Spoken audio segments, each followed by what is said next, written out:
Recent గా YouTube లో హల్చల్ చేస్తున్న ఈ లేడీ అఘోరి, అసలు ఈ లేడీ అఘోరి ఎవరు? ఫస్ట్ సనాతన ధర్మం ఆడవాళ్ళకి ఏం కావద్దు అనుకుంటా వచ్చింది. ఇప్పుడు ఆడవాళ్ళతోనే అంత అరాచకంగా బరి తెగించి ఇంత దారుణంగా చేస్తుంది. అఘోరి, అసలు నువ్వెవరు? ఆడనా మగనా తేడానా? అసలు నువ్వెవరు? ఈ సమాజానికి నువ్వేం నేర్పించడానికి వచ్చావు?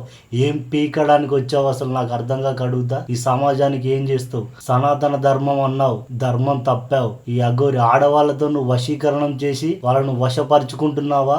అసలు నువ్వేం చేస్తున్నావో అర్థం కావట్లే. నువ్వు రోడ్డు మీదకి వస్తే మాత్రం ఒక్కొక్కరు చెప్పులతో కొట్టి రోడ్డు మీద ఉరికించి కొడతారు. చెప్తున్నా, నువ్వెక్కడున్నా పారిపోతేనే బెస్ట్. ఈ అఘోరిని పెళ్లి చేసుకున్నా అంటూ వర్షిని అఘోరి అంటూ వెలుగులోకి వచ్చింది. ఇంకొకరు ఫస్ట్ వైఫ్ అంటూ ఇంకొక అమ్మాయి రాధిక అనే అమ్మాయి వచ్చింది. దీని వెనక ఇంకెంత మంది అమ్మాయిలు ఉన్నారో అర్థం కావట్లేదు. అసలు ఈ విషయంలో వర్షిని వాళ్ళ అమ్మ నాన్న మాత్రం దారుణంగా ఏడుస్తున్నారు. అయితే వాళ్ళ అన్నతో రీసెంట్ గా ఈ అఘోరి రొమాన్స్ చేసినట్టు వీడియో బయటకు వచ్చింది. ఏంటి అని అడిగితే వాళ్ళ అన్నతోనంట ఆడుకుంటుందంట. ఈ అఘోరి అసలు బయటికి రావడమే తప్పంటే అరాచకాలన్నీ చేస్తుంది. అసలు ఈ అఘోరి చేసేది కరెక్టేనా? అసలు మీరేమనుకుంటుర్రా అనేది కామెంట్ రూపంలో చెప్పండి.